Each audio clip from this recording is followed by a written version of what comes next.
Shortly after Prime Minister Netanyahu's speech at the United Nations, I sat down with his spokesman, Ofir Gendelman. Thank you very much for joining us. Pleasure. In his address to the United Nations General Assembly, the Israeli Prime Minister Benjamin Netanyahu said that Israel had become aware that Iran has secret nuclear storage facilities. He also said that Israel is aware that there are secret hidden missile sites in Beirut. I want to take the Iranian thing first. Tell us more about these sites. What do you know about them?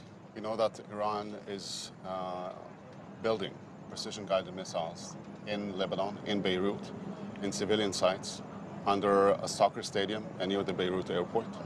And it wants to develop an arsenal of precision-guided missiles in order to strike my country and kill as many Israelis as possible. This is a direct threat on my country, and we're taking it very, very seriously. On top of that, Iran is working on developing nuclear weapons. And as everybody knows, Iran is threatening to destroy my country every single day. One of the most prominent slogans of the regime is death to Israel, and they're very adamant on carrying this threat out. So we are taking these threats very, very seriously. We're operating against Iran in Syria for more than 2 years now, striking at Iranian targets, preventing Iran from entrenching itself militarily in Syria. And we will act as much as needed in order to defend our country. Right. If, as you say, Iran is building nuclear weapons, this would be a violation of the Iran nuclear deal. Exactly. Have the Israelis informed the United States about this? We have informed the U.S., we have informed the IAEA, which has done nothing. We have informed our partners in the international community. We have informed anyone who has at stake in this nuclear deal. We said from the beginning, the deal is based on a lie. The Iranians are lying. They want to have nuclear weapons. They haven't destroyed the infrastructure. They haven't destroyed the know-how. And they do want to go forward and producing a whole arsenal of more than 100 bombs. This is a direct threat at the world's peace and against my country. And no other country is threatened with nuclear annihilation other than Israel, so we have to take this seriously. But so far, the signatories to this deal, with the exception of the United States, have told us that Iran is in complete compliance with the deal. You know, it's funny, we have presented so many evidence, and we have talking to them for a long time now, and we have showed them all this evidence, and they're just ignoring it. It's crazy. They know what Iran is capable of. They know what Iran is doing. Iran has tried to carry out terrorist attacks on European soil. It has tried to kill European citizens. And what these countries are doing is actually supporting this horrible terrorist regime that is hell-bent on destroying my country and kill millions of people. It's really unbelievable. Right, what you're telling me right now is that the Iranians have managed somehow to hoodwink the United Kingdom, France, Russia, China? What I'm saying is that the evidence is clear and everybody knows what needs to be done. And it is, we think, it is unacceptable that some commercial interests take over security interests.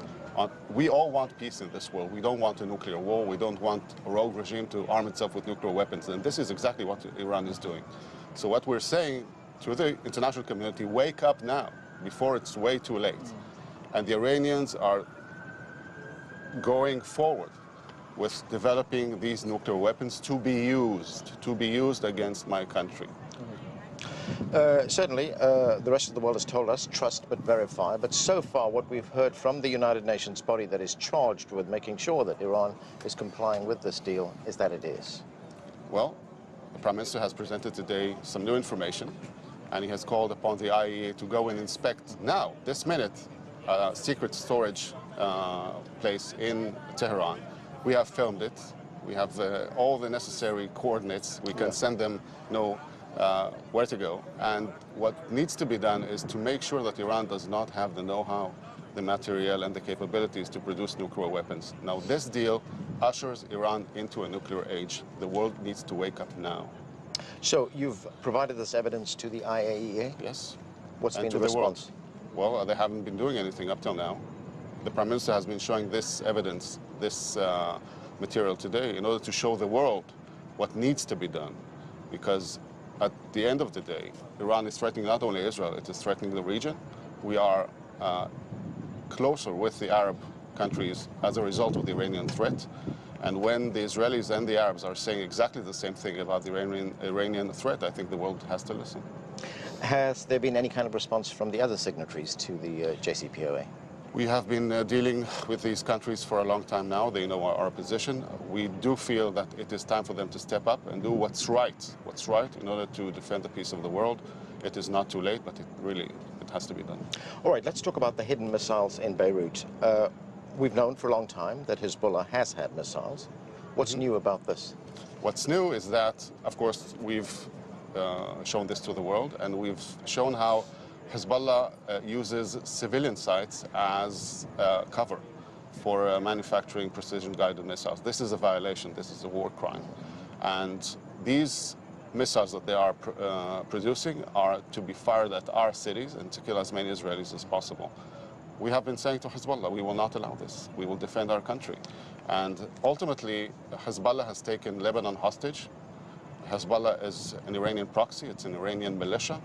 It is answering to the Iranian regime and not to Lebanon's interests. And every Lebanese should know what would happen if Hezbollah attacks Israel. You know, ultimately, Hezbollah has taken Lebanon captive. So you say Israel will not tolerate that, will not allow that. What will Israel do about it? We will do what's necessary to defend our country. I mean, and I think it's very, very clear what it means. Will it be something offensive or defensive? Well, it's definitely defensive, isn't it? When these terrorists, armed by Iran, aimed at launching hundreds of thousands of missiles, not, fireworks, hundreds of thousands of missiles at our citizens, we have to do something to defend our people, and we will do it. I want to talk about another part of Prime Minister Netanyahu's address, and that was he is now talking about a two-state solution, but he says with a two-state solution, Israel will retain security control over the Jordan Valley. Naturally. Absolutely. The Palestinians have rejected that. They say that it compromises their sovereignty and their right to an independent state. Well, there are countries who do not have armies, like Costa Rica. And when the Second World War ended, the U.S. maintained presence in Germany and in Japan. And this is what we're saying to the Palestinians. We are all for that you will have powers to govern yourselves, no problem. But we are not willing to let you have weapons that would threaten our existence. The whole meaning of peace is that there would be no war. But this is not how the Palestinians are seeing this. They are seeing this as a precursor to expand the conflict. This is not what we want. The question is not whether there would be a Palestinian state. The question is, what would be this Palestinian state? Would it be a Costa Rica or Iran? Would it be Switzerland or North Korea? Naturally, we want a democratic, peaceful country. But when they're saying that they are not willing to accept a presence of any Israeli in the West Bank, the area that we are calling Judea and Samaria, this is unacceptable. You know why we are called Jews, right? Because we come from Judea. This is where we come from, and they want us to go. This is unacceptable. Well, let me ask you this. If Israel says it's prepared to accept a two-state solution, but with security control over the Jordan Valley, how is that so much different from what exists right now? Well, now we don't have negotiations for more than 10 years now. There isn't a single Palestinian leader who's willing to accept our right to live in our historical homeland. Once this is done, once there is a Palestinian leader who is able to say, okay, I recognize the Jewish people's right to live here, then we will have peace. It's really as simple as that. Up till now, for over 100 years, they're saying we are not willing to let the Jews live here. Maybe Israel is strong now, but ultimately they have. This is what they're saying in Arabic. Yeah. I speak Arabic. They're saying it. You don't have a right to be here. This is no way to achieve peace. But isn't this a nominal independence, nominal sovereignty when you retain security control? No, why? The U.S. had military presence in Germany. Nobody said that Germany is not independent. The U.S. has bases in Japan. Nobody says that Japan is not independent. We only want to protect That wasn't the our aftermath security. of a war, though, where these two powers were defeated.